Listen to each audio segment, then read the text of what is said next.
महीनों तक दिल्ली की सीमाओं पर हुंकार भरने वाले हरियाणा, यूपी और पंजाब के किसान एक बार फिर से आंदोलन की राह पर उतरने वाले हैं। दरअसल सरकार से समझौते के बाद आंदोलन स्थगित तो हो गया, लेकिन एमएसपी पर कमेटी और मुकदमे वापसी सहित कई वादे पूरे न होने के चलते किसानों का गुस्सा फिर से फूट पड़ा है। सोनीपत में प्रेस कॉन्फ्रेंस कर किसान नेता अभिमन्यु कोहाट ने बताया कि सरकार के खिलाफ फिर से आंदोलन की रणनीति बनाने के लिए 27 मार्च को गोहाना की नई अनाज मंडी में किसानों की महापंचायत बुलाई गई है। इसमें सरकार के खिलाफ कड़ा फैसला लिया जा सकता है।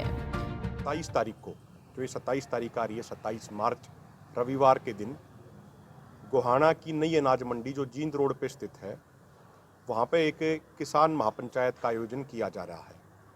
और उस किसान महापंचायत के जो प्रमुख मुद्दे हैं, सबसे पहला मुद्दा ये रहेगा कि जो पिछले वर्ष 24 अगस्त 2021 को हरियाणा की विधानसभा में जो ज़मीन का अधिग्रहण में एक नया कानून पास कर दिया गया, जिसको आप ये कह सकते हो कि 2013 के मुकाबले में जो अमेंडमेंट किए गए हैं उस कानून में, जो बिल्कुल पूर्ण तौर पे किसान विरोधी हैं, उसके खिलाफ हमने ये पंचायत आयोजित करी है। इसके अलावा हमारा जो फसलों का मुआवजा अब तक नहीं मिला है, इस सीजन में तब तक गिरदावरी भी नहीं हुई है, वो भी हमारा मुद्दा है।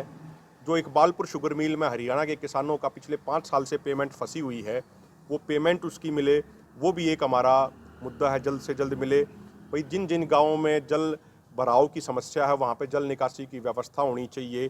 तो इन तमाम चीज़ों को लेके हमने 27 मार्च को रविवार के दिन गोहाना की नई अनाज मंडी जींद रोड पे पंचायत आयोजित करी है। और इसमें अपने संयुक्त किसान मोर्चा के कई वरिष्ठ किसान नेता भाग लेंगे। हरियाणा के भी तमाम साथी होंगे। उसके अलावा पंजाब से सरदार जगजीत सिंह डल्लेवाल जी होंगे। हरियाणा से हमारे कई साथी रहेंगे, जोगिंदर नैन जी रहेंगे, कॉमरेड इंद्रजीत जी रहेंगे, लखविंदर सिंह रहेंगे सिरसा से, अम्बाड़ा के साथी भी रहेंगे, पानीपत के साथी भी रहेंगे।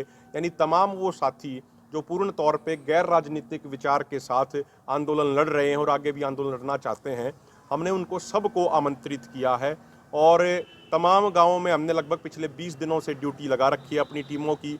तो तमाम गाँवों में, सोनीपत के, जींद के कई गाँवों में हमारे साथी जा रहे हैं और उम्मीद है कि बहुत बड़ी संख्या में किसान वहाँ पे जुटेंगे। जो ये पंचायत है, इसका समय परसों रविवार के दिन सुबह 10 बजे है और किसानों में बहुत ज़बरदस्त उत्साह देखा जा रहा है। जिस तरीके से अब नया कानून की यदि हम बात करें, जो एक मेन मुद्दा रहेगा ज़मीन अधिग्रहण का, तो उसमें ऐसे ऐसे क्लॉज डाल दिए गए हरियाणा की सरकार ने जो पूर्ण तौर पे किसान विरोधी हैं। जैसे पहले 2013 के कानून में तो ये था कि सर्कल रेट मार्केट वैल्यू का 4 गुना मुआवजा किसान को मिला करता, लेकिन अब इन्होंने नए कानून में अमेंडमेंट ये कर दिया कि जो जिले का अधिकारी हैं, जो कलेक्टर हैं, वही रेट तय कर देंगे, वही कंपनसेशन तय कर देंगे। पहले के कानून में, 2013 वाले कानून में ये होता था कि भैया यदि पब्लिक प्राइवेट पार्टनरशिप मॉडल के तहत ज़मीन का एक्वायरमेंट करना है तो 70% किसानों की लिखित सहमति लेनी पड़ा करती। लेकिन अब इन्होंने क्या किया, वो लिखित सहमति लेने वाला प्रावधान इन्होंने हटा दिया है। पहले के कानून में 80% किसानों की सहमति लेनी पड़ा करती जब कोई प्राइवेट कंपनी ज़मीन का एक्वायरमेंट करा करती। अब वो प्रावधान भी हट गया है। पहले क्या होता था, 2013 के कानून में सोशल इम्पैक्ट असेसमेंट और फूड सिक्योरिटी के ऊपर स्पेशल 2 चैप्टर थे कि भाई जहाँ की भी ज़मीन का एक्वायरमेंट होगा तो वहाँ पे सामाजिक प्रभाव क्या पड़ेगा, इस चीज़ की भी जांच होनी चाहिए। पहले के कानून में ये था, लेकिन अब की बार हरियाणा की सरकार ने जो उसमें अमेंडमेंट किए हैं, जो संशोधन किए हैं, डायरेक्ट उन्होंने सिर्फ एक लाइन लिख दी कि चैप्टर 2 और चैप्टर 3 हटा दिए गए हैं। यानी फूड सिक्योरिटी का मसला और जो सोशल इम्पैक्ट असेसमेंट का मसला था, वो बिल्कुल कंप्लीटली उन्होंने हटा दिया है। तो इतना जो एक नेगेटिव प्रभाव जो पड़ेगा किसानों के ऊपर। इसके अलावा सबसे खतरनाक बात एक और है, अब की बार जो अमेंडमेंट किया उसमें इन्होंने ये लिखा, कोई भी नेशनल हाईवे होंगे या रेलवे लाइन होगी, उसके 2 किलोमीटर दाईं तरफ और 2 किलोमीटर बाईं तरफ, यानी 4 किलोमीटर की चौड़ाई में सरकार जब चाहे, जितनी चाहे, जिसकी चाहे, जिस रेट में चाहे जमीन का एक्वायरमेंट कर सकती है। तो ये एक इतना खतरनाक, वो अगर आप देखेंगे हरियाणा में कितने सारे नेशनल हाईवे निकल रहे हैं, कितनी सारी रेलवे लाइन है और उनकी 4 किलोमीटर की चौड़ाई में कितनी जमीन आ जाओगी। तो किसान को सीधे तौर पे निशाना बनाया जा रहा है, किसान को परेशान करने की कोशिश की जा रही है।